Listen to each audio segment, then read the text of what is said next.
Hello, friends, and welcome back to Stories About Entitled People. Let's dive into the story of a water park cashier who had to deal with a guest who went full-on Karen mode over a pizza promotion that had ended weeks ago.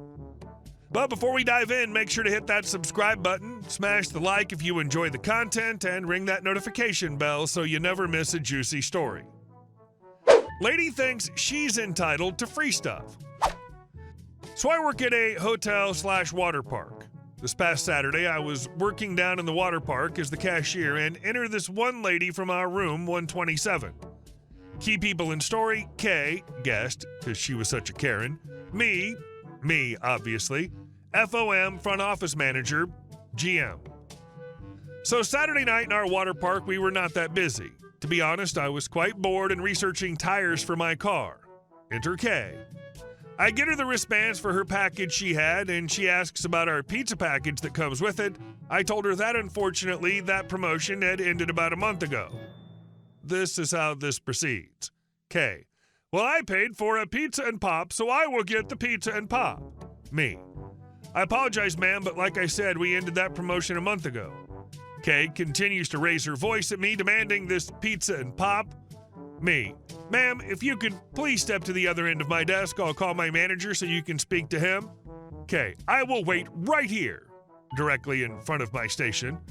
I proceed to call my FOM, and he says he'll be down shortly. I respond with okay, and we hang up. Kay here continues to berate me and get pissed when finally my front desk phone rings. I see that it's our upstairs phone calling down to me. I answer the call. WP front desk, OP speaking. How may I help you? And my FOM starts to respond when Kay reaches around my desk and pushes the button to hang up my phone and say, Kay, B, I was talking to you. How dare you answer the phone when I'm speaking to you? Me, ma'am, I hope you realize what you just did. You just hung up on the manager you want to speak to. Now, please step away from my desk before I call the police. Kay proceeds to back up and finally decides to go into the water park to swim. When I call my FOM back, he was appalled at what she just did, but he rushed down. He had been helping the other FDAs upstairs as we were rather busy and went into the park to find her. Can't find her, so promises to come back down later. 5 p.m. rolls around and we close to sanitize the pool. Kay and her 4 kids come out and stand right by the opening of my desk, one where my staff run in and out of to get supplies I store at my desk. I ask them if they could please move to the side as they're in the way of my staff. She proceeds to bitch even more about everything and that she's not invading my bubble. So I call my FOM because now I want this lady out of here, and he says he had to take a shuttle but would be down when he got back. After I hang up that call, she proceeds to explain to me that I is overwhelmed and that her daughter noticed that when they came in and that I'm taking it out on them. I proceed to tell her that I am not in fact overwhelmed, but happy and bored. I said I have spent most of the day researching tires for my car and helping upstairs with due-outs and stuff. FOM gets down there and said he spoke to the GM about this situation as he knows I feel scared and threatened by this lady reaching around my desk and touching my phone and things. GM lets us know to give her the pizza package slip and call it good. FOM talks to the lady and she literally apologizes to him for being rude, but that he needs to get his staff in check because my attitude was horrible and I was very rude to her. FOM, knowing I'm not that way at all, proceeds to tell me that I did everything I could and professional at that. I'm still appalled that people can treat us that way now. She never once apologized to me for anything. She didn't deserve the past promotion package before she got in your face, and certainly didn't deserve to be rewarded after she was so rude and aggressive. She should have been shown the door, not given free stuff. And our second story. Middle school tyrant finds out no one likes her. In my middle school, we had a vice principal who fancied herself a dictator. Any tiny bit of power she got was an issue, but I was a middle schooler at the time and a good kid, not often in trouble, so I didn't cross her path until 8th grade. Her friend was a bus driver named Pat. For 6th and 7th grade years, we had an awesome bus driver. He was nice to the kids, let us put the windows down when the Georgia heat got too much, etc. But he retired, and the bus driver we got was an extremely angry middle-aged woman named Pat who did not like children and made that clear every day. The windows stayed up or we go back to school, she would yell as she had the only fan blowing in her face on a 100-plus degree school bus. Ostensibly, this was to keep us from throwing things out of the bus, but that was never an issue before or after. The real reason was that before the bus driver could leave the bus at the end of the day, all the windows had to be back up and locked, so this saved her effort. My bus stop was the first she drove by, but the last to pick up, and had been that way for years. Pat changed this and decided she only wanted to stop on the first pass by and kept threatening to leave the kids in my neighborhood if we made her stop twice. I first got on the Karen VP's radar because Pat left me on the side of a very busy road one morning. She could have stopped, but wagged her finger at me as she drove away and left me. I flipped off the kids laughing at me out the back window, but the bus driver, Pat, thought I was flipping her off. I didn't get suspended because she left me with no way to get to school on the side of an extremely busy road, and my mom threatened to sue if it happened again, but after that, they had it out for me. Pat tried several times to get me on anything. She even coached a kid to say I bullied him, but when the real principal brought in the kid, he said, "No, OP's my friend. It was those other kids and a bunch of other little crap." Anything to get me in trouble. I was doing my best to make the bus driver's life hell in little passive-aggressive ways. She got annoyed at anything, so it was easy. But Karen was harder to do anything to. After fighting with the bus driver and the assistant principal for most of the year, revenge came in the form of a police fundraiser. They were advertising it on the local TV news and local radio stations. If you put someone up for arrest, the cops would show up and throw someone in handcuffs and put them in jail until they could call a few people to fundraise the bail. The person who set up the arrest had to pay like $10, but worth it. My mom, after being annoyed by Pat and Karen all year, put Karen, the assistant principal, up for arrest. The cop showed up and took her to the room where she could call her friends and raise the money for her to go. The idea was that Mom was going to keep having her arrested as long as she could. Except no one would give her the bail money, not even for a charity. So she ended up missing most of a day sitting in the police precinct, trying to get anyone to put up enough money for her to leave. Eventually, the cops told my mom that they had to let her go because it had gone on too long. She was the only one who didn't raise bail money that day. Letting her know exactly how much she meant to everyone at the school felt great. I had a friend who heard her complaining about it later that day. She had called the principal, who did donate some, but the other teachers gave nothing and none of her friends would help out. She apparently thought one of the teachers put her up to it.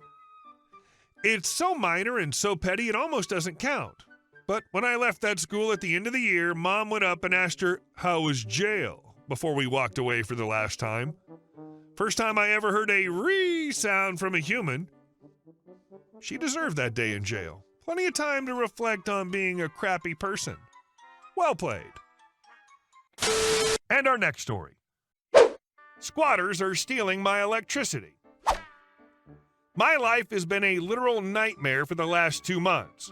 My husband and I are renting the upstairs of an upstairs-downstairs style apartment in Ohio. The tenant downstairs passed away, and as soon as he did, some extremely sketchy people moved in. It's a male and a female, and they've openly admitted they're junkies. The landlord had to evict them and had all their utilities cut off at the beginning of December, but around the middle of December, we noticed that the downstairs apartment somehow had lights on. This wasn't possible since the electric to that apartment had been shut off.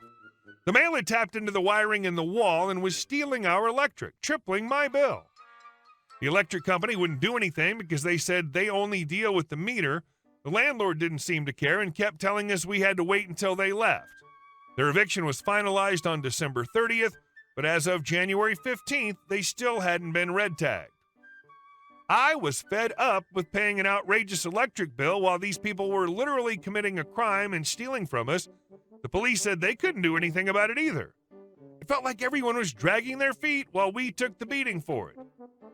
But I wasn't about to sit down and let this happen. I documented everything. Photos of the lights being on downstairs, the increased electric bills, and any communication with the landlord and the electric company. Then I reached out to a local legal aid service for advice. They guided me on my rights as a tenant and the landlord's obligations. Next, I contacted the city's housing authority and explained the situation. They were very concerned about the illegal activities and the landlord's negligence. They promised to look into it and take necessary actions.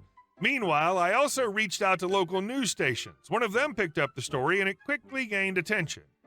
The public pressure worked, the city's housing authority issued a warning to the landlord, and within a week, the squatters were finally red tagged and removed from the property. The landlord was also held accountable for allowing such a situation to persist and was fined. The electric company sent a technician to inspect the wiring and confirmed the theft. They adjusted our bill accordingly and ensured the wiring was fixed to prevent any future theft. It was a tough and stressful situation, but by documenting everything, seeking legal advice, and leveraging public pressure, we were able to resolve it. Now our electric bill is back to normal, and we can finally have some peace. And our last story. Angry neighbors. When we moved into our new home in December 2020, we were excited to settle into a quiet, friendly neighborhood. The backyard was a particular highlight, complete with a pool, though that quickly turned into a headache when the pump broke just a few weeks later. Debris and leaves from the neighbor's tree, which hung over our pool, had clogged it up. No big deal, we thought, just an expensive lesson in pool maintenance. I approached our neighbors about trimming the tree back to the property line, explaining how it would make pool upkeep a lot easier. They were totally fine with it, and even mentioned that they planned to cut the tree down eventually, since it was a bit of a hazard on their property too. All seemed well. A month later, we asked if it'd be okay to clean off the ivy that had completely taken over the shared wall between our properties. The ivy was on both sides, and while we wanted to clean our side, we offered to clean theirs as well. Again, no issues. They were happy to let us do it. They even mentioned that they planned to tackle it themselves at some point. But then things took a turn. As we removed the ivy from our side, the lack of support caused the ivy on their side to start tipping over. Before we made the final cut to remove the last pieces holding it together, we checked in with them to let them know what would happen. This time they seemed annoyed and told us to do what we needed to do. They didn't care. Fast forward to 2022, and suddenly they weren't talking to us at all. It was strange, but we didn't think much of it since we're quiet people and don't really need the small talk. Then last month I was diagnosed with cancer. It was a devastating blow, and everything else in our lives took a back seat as we focused on my treatment and recovery. In the midst of all this, something even more shocking happened. We received a letter from the neighbors demanding that we give up a portion of our property near the shared wall. They claimed it was necessary for their privacy and threatened us with legal action if we didn't comply. The request was outrageous, especially since we'd recently discovered that the wall was actually a foot inside our property line. A few days later, while I was recovering from surgery, things escalated further. I was inside the house when I saw a broom violently hitting our shared wall. It wasn't just a random act. The broom was being stabbed in the direction of my wife's head as she stood in the backyard. I rushed outside and looked over the fence, only to see our neighbor, the same one who'd sent the threatening letter, standing there. When she saw me, she lashed out, hitting me with the broom and launching into a verbal tirade, calling me all sorts of awful things. I immediately called the police and filed charges against her. The situation was beyond anything we could have anticipated. Now that I'm feeling better, I'm left wondering how things escalated to this point. What started as simply neighborly agreements over a tree and some ivy has turned into a full-blown nightmare, with our neighbors seemingly bent on taking part of our property by force or intimidation. It's hard to imagine sitting down to resolve anything after such extreme behavior. Hey guys, thank you all for watching the video. I'll see you in the next one.